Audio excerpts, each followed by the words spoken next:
What is going on, everybody? It is Frank the Tank, and for this video, we're going to be taking a look at this. The Optimum Idol. Holy smokes, I didn't think I'd ever see this ball again. In fact, I didn't think they'd actually, Rotogrip or Storm or whoever, I didn't think they'd actually go that route and bring something back, because over the past, I don't know, decade and a half, maybe a little bit more than that, they don't necessarily bring stuff back. I mean, that's a very rare thing that they do that. I mean, in fact, the last time I felt like they ever brought anything back was the Marvel Pearl, but then also they did this thing where, because of the whole ban thing by USBC, I think back in like 2022, they decided to, there was a little certain stint in there where they decided to bring back a couple bowling balls, but rename them and make them look a little different. But, you know, like, what was that called? Remember the Spectre? I remember they brought it back as something else. So apart from that, though, they usually don't go that route, but they decided to enhance this ball and then bring it back. So it has the same icon core, the same cover that they put on the OG Idol, and then they basically included the AI core technology that they've been talking about a lot, that they started with. I think they're putting it on every ball now. I'm not sure. I know they started with the Summit, and yeah, they've now every time that happens, the numbers get enhanced. So this thing, on, like, if you look at the numbers, this thing is, if you were to compare it to the OG Idol, this thing is a lot earlier and a lot stronger. Like, the differential got higher, the RG got lower, so pretty crazy. And yeah, this is actually a pretty exciting time right now, because not only did they do this, but the I'm sure you guys already are aware, the Road, which is coming out in April. That's basically the Night Road if it got enhanced. The REX cover is still on it, the same core that or whatever weight block that they usually put in the High Road. It's in there, and they decided to include that AI technology stuff, and now it's enhanced. So are they gonna begin doing this thing where they bring bowling balls back, like, you know, basically remakes? That's going to be interesting. Like, imagine if they brought back the Alpha Crux with this AI stuff. Holy smokes, that would sell like hotcakes. That would be pretty incredible. So I don't know, is this the start of them bringing stuff back, this time including it with the AI technology? That would be awesome. So I'm very curious to see what they do, you know, for the rest of this year. Are they going to start bringing stuff back? Because that would be pretty great. So anyway, for this video, we're going to be doing things a little bit different than what I usually do. My layout for these kinds of videos when talking about a ball is pretty simple. An introduction, then I show you a montage of shots, and then I give you my overall thoughts on the ball, what I saw out there. This time we're going to do something a little different. Now, if you saw my 7-part series where I took every Belmo ball, you know, basically in the lead up to the release of the Journey, I released a 7-part series where I went one by one, throwing every single Belmo ball that was released stateside, not including the overseas stuff, and I basically gave them a rating out of like 5 stars by answering a bunch of questions. And yeah, at the time there was only like 10 questions, but I basically, I don't know, I redid that entire thing, and now there's 15 questions that I have to answer. So I'll explain that whole question thing and how this rating thing is going to go when we get to that point. But for right now, I'm going to show you a montage of shots with this Optimum Idol, and then we're going to, after that, we're going to talk about what I saw out there and what I think about it, and then we're going to answer these questions and see what rating this ball will get. So let's roll the clip.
right, halfway through these that montage of shots, I want to show you the track flare on this ball so you can see how it's rolling down lane.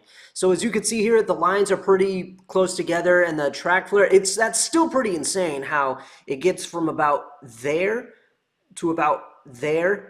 But I still say that the OG Idol was a lot crazier in terms of, you know, how it rolled. I mean, take a look at this right here. This was, I think like a couple months ago, back when I did the Tour Dynamics video, and I threw the OG Idol that I had. I don't have it anymore, but the layout was a little bit different, and I think that that may have played a part in why the ball was flaring like crazy, but it's kind of a little difficult to see the flare lines there, but you could see that the lines are a lot more separated and that the ball really wanted to roll all like through every single part of the ball trying to get down the lane. And now looking here, you could see that this ball, like I feel like the floor, I mean, that's still pretty insane, like I said, but still I feel like that flare right there, that track flare, shows you that this ball is a little bit more controlled going down the lane. And you definitely can tell based on how this ball is going down the lane. I mean, it's not, it's a lot, I would say they toned it down a little bit with how the ball turns the corner. I mean, the length, I'm not going to talk about that. I'm going to wait till the end. But yeah, this I feel is definitely a little bit more controlled based on this track flare that we're looking at.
Okay, now that that is done, let's talk about what we saw. So, this is quite interesting. Check this out. The idol, the OG idol, I remember when I threw that ball, what I saw from it was that when it hit friction, it didn't respond immediately. It kind of had a little bit of skid to it, and then it had this kind of reaction that leaned more towards it wasn't a complete hockey stick reaction, but it definitely leaned towards having that kind of reaction. It wasn't completely rounded when it got around the corner. Now remember the Helios? Well, they took the OG Idol and basically wrapped a cover around it that made the ball more responsive. So that's what the Helios was. So you can, I remember when I threw that ball, I could see that, what they were talking about, because I remember they said that in the description when that ball was on the market, that they put a cover on it that made it more responsive. And I could see as soon as it touched friction, it didn't have that skid to it anymore. It wanted to respond immediately where it touched that friction. And the way it turned the corner, it was a lot more rounded. That kind of slight hockey stick reaction was gone, but it was still quick around the corner, but with the more rounded kind of shape to it. Now, this Optimum Idol is like the best of both worlds or something. It took, from what I saw, with that Icon core in there and that AI core technology or whatever what you want to call it, along with the MicroTrack solid cover, this thing now I feel it has that same response that the Helios has, that same quick response to friction. And it has a little bit of that shape from the OG Idol. However, it doesn't necessarily have that quick little, around the corner. Like it had a little bit of a kicker to it, the OG Idol. This one kind of has it, but a little bit more toned down. It's still quick around the corner, but again, it leans more towards being rounded. And I noticed that the roll is a lot stronger. The continuation is a lot stronger. So this thing has indeed been enhanced. They weren't just talking like they were trying to get us to buy this thing. They were telling the truth. So that ball is indeed enhanced. It took a little bit of the Helios, a little bit of what was on the Helios, and a little bit of what was on the Idol. Okay, you guys, now that that has all been said and done, it is time to answer these questions and see what rating this ball is going to get from me personally. So, this thing, the way this thing is going to work is I'm answering these questions obviously with 100% honesty. I'm not even going to bother trying to lie to myself. And I'm definitely not going to try to lie to you guys. And then not only that, these questions I'm answering not based on like what everybody else thinks. I'm answering based on my own personal preference. Also, for every 3 questions, this is going out of 5 stars, by the way. So because there are 15 questions, for every 3 questions that I answer yes, that counts as a star. So as you can see, there are a couple of questions in here that say yes and no. So basically, as you can see here, like for example, number 2, did the surface need to be changed? If I answer yes to that, then that counts as basically -1. And then if I answered no, then that counts as +1. So anyway, let's go ahead and let's begin this questionnaire and see what happens. So, does the length and shape combo match up to me? Yes, and it didn't even take me that long to figure it out that this ball basically is like the Helios and the Idol put together. I noticed those bits and pieces almost straight away, so we're going to go ahead and we're going to put yes to that. Number 2, did the surface need to be changed? Nope, I liked it just the way it was. So that's +1 right there. And like I said, if I didn't clarify that, basically no means yes in this question and yes means no. So anyway, is it good enough to use on fresh lanes? Yeah, it is. It was good right out of the gate. Does it carry most of the time on fresh? Yeah, it did. It was perfect on the fresh. However, you saw there, I was a bit skeptical when when the lane started to dry up and I was very far to the left. That's when I felt like I just needed to put the ball down, but obviously I had to power through it because of what my purpose was here with this ball. Do the colors help? Yes, they did, because one thing about me is single colored bowling balls, like just one color, not anything like, I don't know, say an RST X3 where it's yellow and it's got a bunch of other colors on it and it's bright and flashy. I don't like that. Bowling balls like this with one single solid color make it easy for me to see when it's rolling down the lane. It's not too distracting, so I did like that. So anyway, does it help spot when the transition is happening? Indeed, it did. It showed me immediately when there was a dry spot coming up and when I needed to move. So I'll put a yes on that. Do you use it through the transition period? I did use it, obviously, as you guys saw, to test out how it would handle it. But me personally, if I was like in a competition or something, I wouldn't. So I'm going to put no on that. Number 8, during lane transition, does it help you figure out how much of an adjustment needs to be made? Yes, it did. There were times where I liked the shot and the ball would just take a hard turn to the left and completely miss the pocket and go to the head pin, and that told me immediately, okay, I need to move. Does it carry during the transition period? I want to say, that's a tough one for me. I want to say probably no to that, because there were a bunch of shots that you guys didn't see where I had trouble during the transition part, and especially when the lanes were very dry. And in fact, I'm sure you guys saw a shot in there where I think I left the 9 pin and the shot was so good. So I'm going to have to put no for that. Does the ball give you room to miss? On the fresh, yes, but you know, even on the fresh, there were times where the ball wouldn't hold it if I kept it in the oil, like if I missed in the oil or something like that. You know, those kinds of things where you miss left and the ball holds there to the pocket. There were times where the ball wouldn't do that for me, so I'm going to have to answer no. But that could change later on, because remember, I only did spend about half a dozen games with this ball, so this ball would definitely have to get some more games on it. But for right now, I'm answering no. Does this ball force you to make big adjustments? Yeah, it did. So that's -1 right there for that. There were, even with that short amount of time that I had with the ball, there were times where I was right on the money, and then I knew I would have to make a move once I saw what the ball was basically telling me when I needed to make the move. I would make the move. I would stay there for maybe like 3 or 4 shots, and then the ball would start taking that hard turn to the left, missing the pocket, going towards the head, and I would have to move again, so it wouldn't last long. So yeah, I would end up having to make big moves in very short amount of time. So yeah, anyway, do you struggle to repeat shots after a while and have to switch to a different ball? I powered through it, obviously, because I was making a video on this ball and I needed to stick with it. I wanted to switch. I wanted to switch to a pearl ball, but I couldn't, and I had to power through it, and it was tough. So I'm going to have to answer, yeah, I did kind of struggle with it. And it's becoming clear to me now after this is that this ball is probably the one that I will only use right out of the first half of a tournament or something. Does it help me get back on track after struggling? I did have the phase 2 with me and the Axiom on that day, and I did test that out. And yeah, in a way, it actually kind of did. So I'm going to answer yes on that. Because I know this because I would pick up the phase 2 and I would struggle with that. And then I would get back to the idle and suddenly I'd end up back on the strike train. Even if I didn't strike a lot, I would get my shot back. I would get my consistency back. So yeah, I'm answering yes to that. Does it help you maintain consistency even after mental and physical fatigue?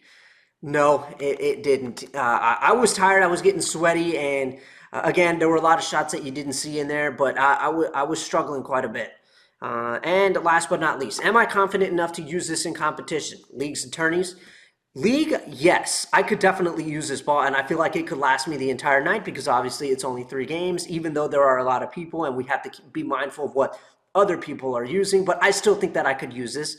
And then, especially remember, keep in mind, I've figured out fairly quickly in practice how the length and the shape of this ball, and that it was good enough for me. And then in tournaments, I feel like I could use this ball maybe in I don't know, in the first half of a tournament, and then I would have to put this ball down. But I'm confident that I could definitely use this ball and put up some pretty good games with it. So I'm going to have to answer yes to this, even though I haven't. But I do have a tournament coming up in a week, and maybe I'll probably sign up for it. I'm not sure how I'm feeling right now because I'm still in the process of adding changes to my game, and I haven't gotten comfortable with the changes.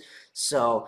but I'm going to answer yes to that simply because of what I saw in practice. So there you go. That is what we got. So let's see. That's 1, 2, 3. All right, guys. So here's the rating thing out of 5 stars that we're about to do for the idol. I finally got the count right after like triple checking, and I got 7 out of 15. So like I said before, for every 3 questions that we get that we answered yes, that counts as a star. We got to 7, so I would say that's about, I don't know, 7. That would be about 2.5 out of 5, which is quite sad. But here it is. There's the idol, and it sits there at 2.5. So it kind of, in a way, makes sense that that's what I got. I mean, I expected to at least go for 3.5, but yeah, I mean, this kind of makes sense to me because after having answered those questions and after having used it for half a dozen games, I realized that this ball, for me, is better used on the fresh. So that means that, like in a tournament, it could only last me for maybe the first 4 games, and then I'd probably start putting it down after that.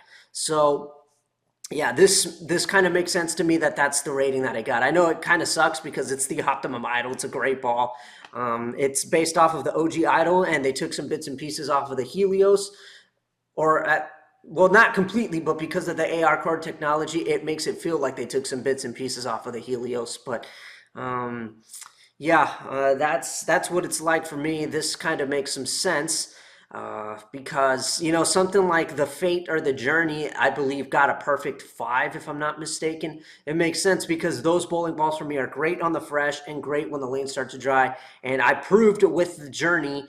I have the video if you guys want to check it out. Check my tournaments playlist. It's in there. I think it's in there. Or you can check my Belmo Ball review series, that 7-part series that I did. It's in there.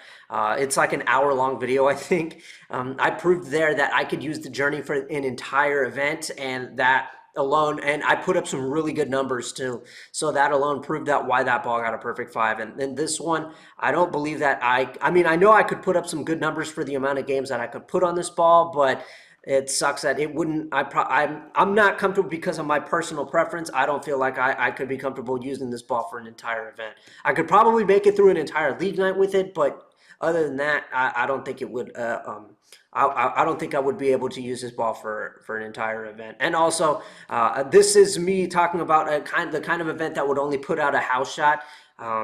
You know, I'm keeping in mind that the only tournaments I've ever done were at the local bowling center. Well, it's not local, but it feels local to me. Well, they have a tournament there where it's 8 games across 8 different pairs. So something like a small little tournament. Nothing too big, but yeah, I mean, on sports patterns, I believe this ball would be great for people. I believe it would be great for me, a very versatile ball. But because of what I can only speak on what I have done and the kinds of tournaments, the kind of conditions I've bowled on. So, yeah, I really got to get to practicing, and I really got to get out there, don't I?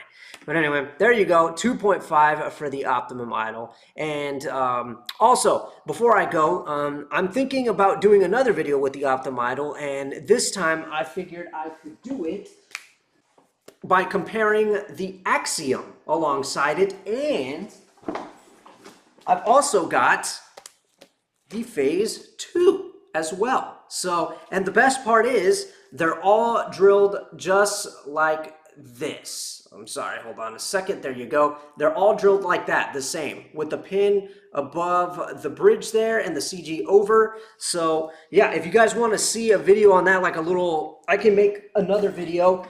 And maybe, who knows, I could probably put add the Axiom in the Phase 2 to this rating system to see if they'll go higher than Optimum Idol or the same, or if they'll go lower. So let me know in the comment section if you guys want to see a comparison video with these 3 bowling balls. I feel like this is probably like a very lethal combination, Axiom Phase 2 and Optimum Idol. Holy smokes, all are symmetrical, all have strong covers. That would be pretty great. So yeah, let me know down in the comment section if you guys want to see another video of the Optimum Idol compared to the Axiom and Phase 2. And if you want, I can add this rating system to it just to see where the Axiom and Phase 2 land.